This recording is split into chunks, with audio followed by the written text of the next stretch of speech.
Want to make an inexpensive modeling tool for next to nothing? Stay tuned and I'll show you how.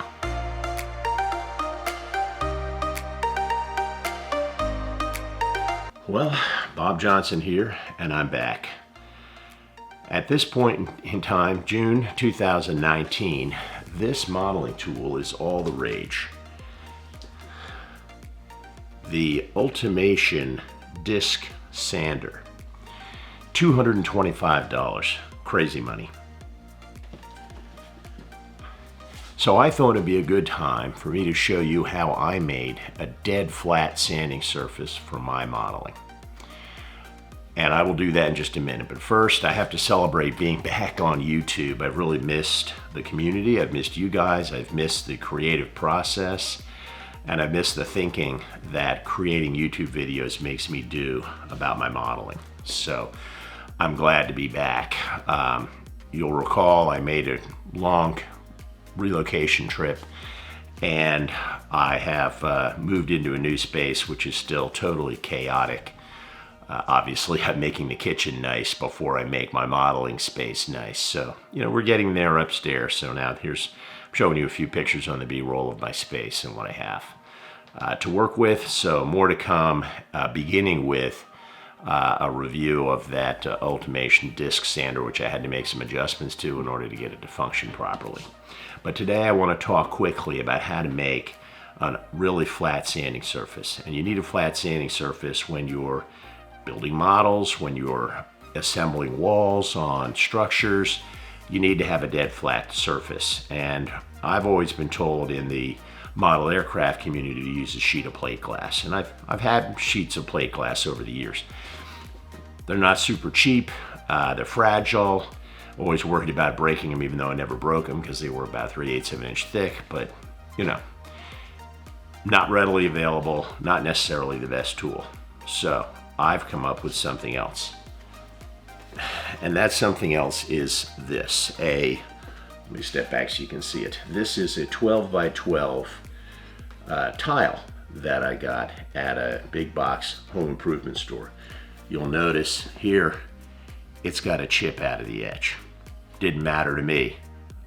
Did it matter to the big box store? Absolutely. What would have cost probably $1 or $1.50, they gave me for nothing. So the tile itself is free. Now notice, it's shiny, it's polished on one side, it's a piece of marble.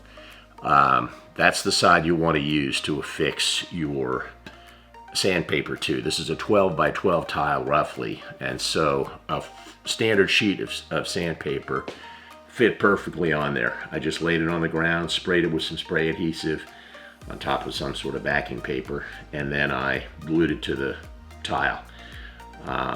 Dead flat surface, big surface, heavy so it's not moving around. In addition, I took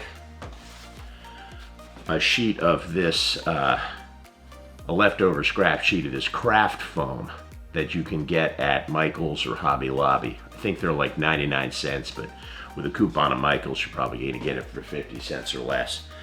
I took a leftover sheet of that. I marked it the size of roughly the size of the back of the tile. And then I, again, laid it on a piece of paper out in the driveway, sprayed it down with some spray adhesive, glued it on, and I cut it out around this notch. But this craft foam on the back of the sanding surface on the back of the tile will keep it from marring your workbench, keep it from moving around a little bit, make it a little bit quieter, a little bit nicer to handle. Just a final touch there. But I've used this to assemble several structures already. You can take a block that you know is square, hold your structure side against that block and slide it along there. So, I don't know, sandpaper, craft foam, free tile. Did I spend $2 to make this tool? Probably not, but there you have it. There's my idea for the day. Next video will be a review of the Ultimation Sander. I also have the True Sander. So I'll be comparing the True Sander and the results I get with the True Sander with the results I get with the Ultimation Sander, as well as unboxing of the Ultimation and some information about how I had to adjust it to get it to work properly.